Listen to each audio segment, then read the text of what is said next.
बिस्मिल्लाहिर्रहमानिर्रहीम। रूबरू online YouTube channel के प्रोग्राम किताब कहानी में आज हम दो अदबी जरायद पर मुख्तसर तबसरा कर रहे हैं। पहला रसाला हमारे मुल्क की मारूफ शख्सियत शायर अदीब जनाब मुमताज़ राशिद से माही ख्यालो फ़न।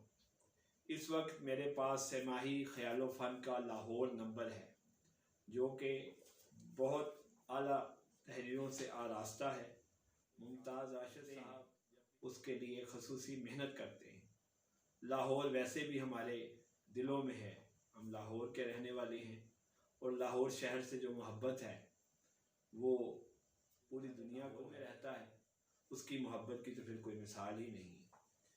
क्योंकि मुमताज़ राशिद साहब ने अपनी ज़िंदगी का तवील अरसा तकरीबन 37 बरस कतर में गुजारे हैं, लेकिन उनका ताल्लुक़ लाहौर से है। जब वो मुमताज़ राशिद के साथ लाहौरी लगा के अपने पक्के लाहौरी होने का सबूत दे दिया। अब वो मुमताज़ राशिद नहीं रहे बल्कि मुमताज़ राशिद लाहौरी हो गए हैं।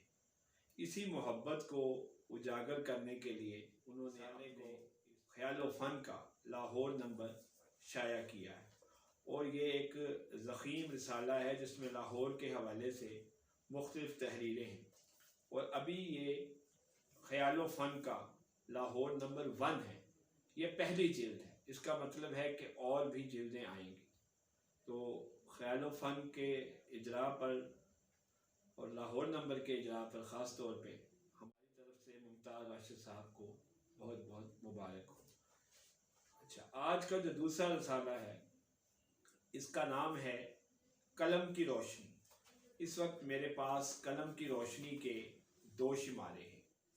एक शुमारा मबनी है, दूसरा शुमारा एक हमारे अहद की बहुत बड़ी शख्सियत मुस्तनसर हुसैन तार के फ़न और शख्सियत के हवाले से। कलम की रोशनी की पेशानी पर लिखा हुआ है कि यह रसाला बानो आपा, जी हाँ बानो आपा, बानो कुदसिया, जो हमारे अहद की बहुत बड़ी अफसाना निगार, नावल निगार, ड्रामा निगार थी, उनके इरशाद पर शुरू किया गया था। इसकी बानी रिफ़त ख़ान जो इंतकाल कर चुकी हैं और मुअल्लिफ़ आला महमूद ज़फ़र इकबाल हाशमी हैं।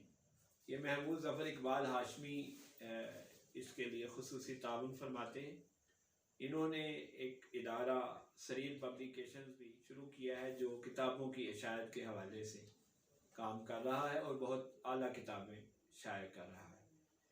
महमूद ज़फ़र इकबाल हाशमी ख़ुद भी एक और उनकी अपनी भी कई किताबें हैं।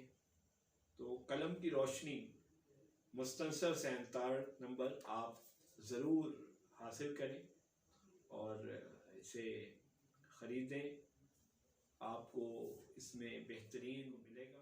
ख़ास तौर पे मुस्तनसर साहब की शख्सियत के हवाले से इसमें बहुत अच्छे मज़ामीन हैं, आप इन्हें पढ़िए।